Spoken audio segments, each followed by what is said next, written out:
Welcome back to my channel. আশা করি আপনারা সকলে খুব ভালো আছেন, আমিও খুব ভালো আছি। এখন কাটিয়ার কিষানগঞ্জ থেকে এসে স্নান টান করে বানাবো পাঁঠার মাংস। আজকে যেহেতু রবিবার, তো আর সবজিও নেই বাড়িতে, কিছু বনি একা বাড়িতে ছিল, তো কিছু সেরকম ছিল না, তো নিয়ে এলাম একটু পাঁঠার মাংস। এদিকে বসে দিয়েছি ভাত, আর খুব কম তেল মশলা দিয়ে বানাবো। আর এখানে কেটে নিয়েছি পেঁয়াজ,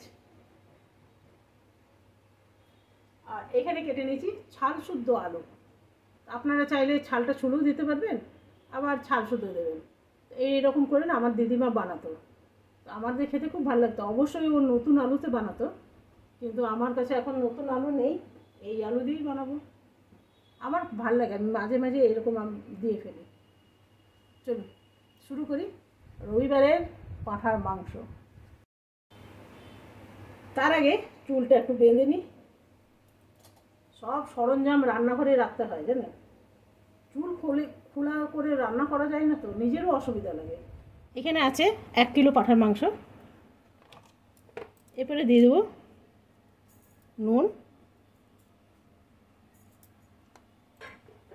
নুন এখন আমি কমই দিলাম, পরে আরও দেব। এইখানে আমি একটু পেঁয়াজ গ্রেট করে নেব। কিছু পেঁয়াজ এমনি মাংসর সাথে দিয়ে দেবো, এমনি কাঁচা পেঁয়াজ কখনো দিয়ে দেখবেন, বেশ ভাল লাগে। একটু গ্রেট করে নেব।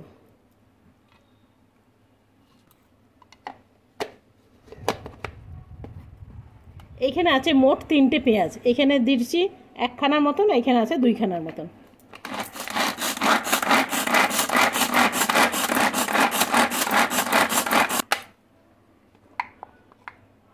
একদম কুচি হয়ে গেছে। এইখানে খালি নুন হলুদ দিয়েছিলাম, আর দিয়ে দেবো একটু গরম মশলা। এটা আমার বাড়ির বানানো, সেই জন্য একটু বেশি করে দিলাম, কেন এর মধ্যে গোলমরিচ আছে, শুকনো লঙ্কা আছে, জিরে আছে, ধনে আছে, নানা রকম আছে। এইখানে দিয়ে দেবো রসুন আর আদা, সবটাই আমি দিয়ে দিলাম। এখানে মোট 2 চামচের মতন আছে। আর এখানে জিরে আদা আমার সবটাই বাটা মশলা, এখানে 1.5 চামচের মতন দিলাম। দেব সামান্য তেল, দেব 2টো তেজপাতা, একটা টমেটো আছে। তবে এখানে দই দিলে ভালো হয়, কিন্তু যেহেতু গরমের দিন না, সেহেতু দইটা আমি দিলাম না। এখানে 1খানা টমেটো দেবো, এটা আমি এখানে কেটে দিয়ে দেবো। ঠিক আছে। এরপরে এটা হাতে করে একটু মেখে নিতে হবে। যেহেতু 1 কিলো মাংস আছে, সেহেতু মশলাটা আমি খুব একটা বেশি দিলাম না, কমই দিলাম।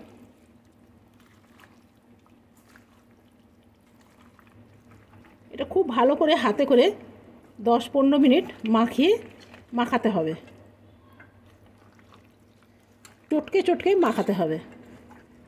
আমার ঠাকুমা এরকম, দিদিমা এরকম বানাতো, তো দেখেছিলাম অনেক ছোটোবেলায়। আর টমেটোগুলো আছে না, হাতের সাহায্যে একদম টুকরো করে দেন। গ্রামের রান্নাগুলো দেখবেন একটু প্রসেস আলাদাই থাকে, খেতেও ভীষণ ভালো লাগে। তো চলুন এটা 10-15 মিনিট আমি মাখিয়ে নিই। তো দেখুন এটা 10-15 মিনিট মাখানো হয়ে গেছে।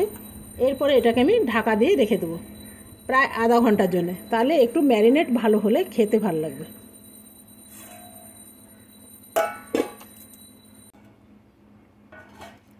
তো এটা 15 মিনিট হয়ে গেছে, আর আমি লঙ্কাটা দিইনি, লঙ্কাটা এখন দেব। কাশ্মীরি লঙ্কা দিলাম, খুব সামান্য দিলাম ঝাল লঙ্কা, কারণ আমাদের বাড়িতে কেউ ঝাল খায় না, সেই জন্য ঝাল দিলাম কম। একটু মাখিয়ে নেব।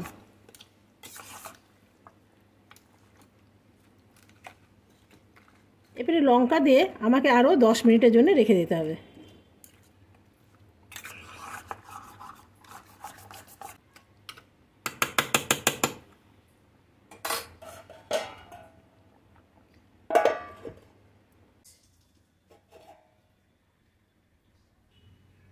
কড়াইটা গরম হয়ে গেছে, এবারে দিয়ে দেবো তেল। এর বেশি তেল দেব না, একদম কম তেল দিয়ে রান্না করব।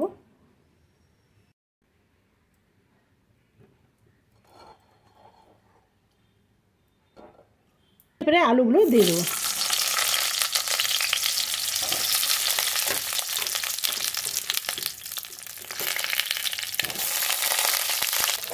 এখানে হলুদ দেবো না, শুধু নুন দেবো।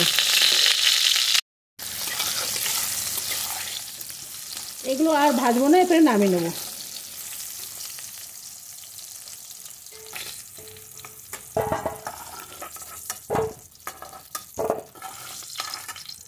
আমি ফোড়ন হিসাবে শুধু একখানা লঙ্কা একটু ফাটিয়ে দিয়েছি, দিয়ে দেবো পেঁয়াজগুলো।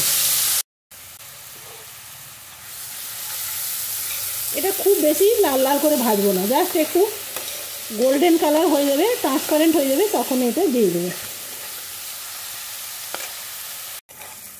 দেখুন এটা তেল অনেকটা ছেড়ে এসছে, এর চেয়ে বেশি আমি ভাজবো না। এরপরে মাংসটা দিয়ে দেবো।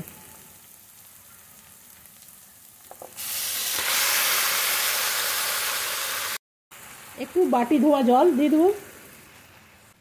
আজকে এমনি রবিবারও আছে, আর বাইরের থেকে এসেছি, কতও ভালো লাগছে না, সেই জন্য মাটন নিয়ে এলাম, একটা তরকারি আর ভাত বানিয়ে দেবো। এটা দিয়ে দেবো একটা কভার, এটা দিয়ে দিলাম কভার।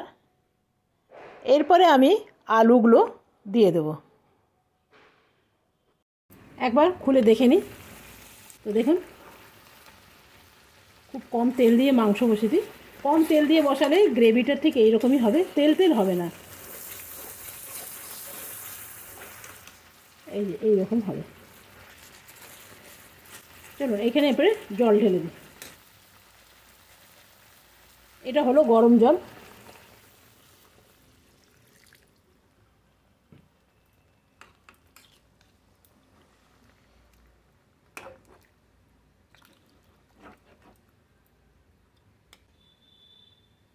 দেখছেন আলুগুলো একদম সেদ্ধ হয়ে গেছে। এই যে মাংসটা সেদ্ধ হয়ে এসছে, বেশ অনেকক্ষণ ধরে কষিয়েছি, প্রায় আধা ঘন্টা ধরে সিমে। এরপরে এটা হয়ে যাবে। এরপরে আপনাদের ফাইনাল লুক দেখা। আজকে ঋষি মশাই পুজো করছে, যেহেতু বাইরের থেকে এসছি, মাটন টাটন বানাচ্ছি না, তো সেই জন্য ঋষিকে বললাম একটু পুজো করে দিতে। তো ঋষি এখন গান গেয়ে গেয়ে পুজো করছে, তো আমাকে এখনও খেয়াল করেনি। খেয়াল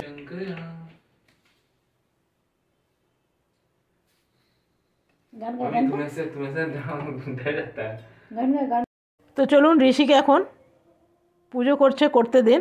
এরকম সময় লাগবে, এই বেশ পরিষ্কার পরিচ্ছন্ন করে পুজো করে। এখন সব যত দেব দেবী আছে সবাইকে ফুল চড়ানো হচ্ছে।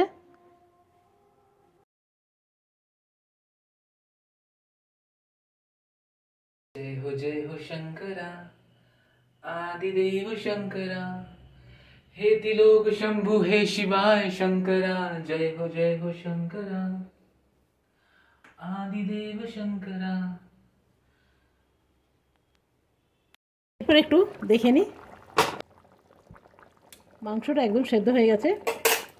আর ঝোলটা আমি এই রকমই রাখবো, ভাত দিয়ে খেতে সুবিধা হবে। আর দেখুন তেল একদম নেই বললেই চলে, আপনারা এইরকমভাবে বানিয়ে নিতে পারবেন। দেখছেন এই যে।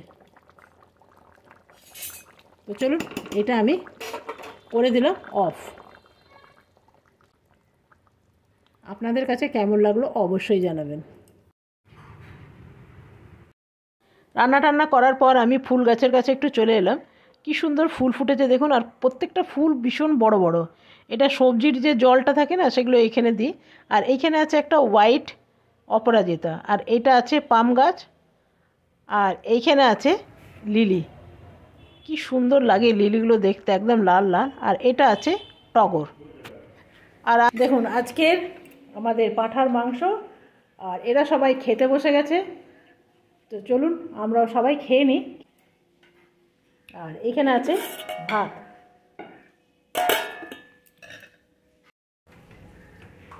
চলুন আমাদের আবার খাওয়া দাওয়া করে নিই। বেশ অনেকক্ষণ ধরে খাটাখাটনি হলো। কোথা থেকে দেখবেন আসার পর তারপরে এসে রান্না বান্না করা কতটা হেক্টিক লাগে। তো কোনো রকম রান্না বান্না করে এখন খেয়ে নিই। চলুন খেয়ে নিই। কেমন হয়েছে ঋষি? মাংস बहुत ভালো ছিল মাংস খেয়ে একদম পুরো সুপার সে উপর পাগলা হয়ে গেলাম বলছে পাগল হয়ে যাবো নাকি, ভালো হয়েছে, এগুলো সব বাজে কথা। তো চলুন আমি আজ এইখানেই ভিডিওটা শেষ করব, কালকে আসবো নতুন ভিডিও নিয়ে। আপনারা সকলে ভালো থাকবেন, সুস্থ থাকবেন। Thank you.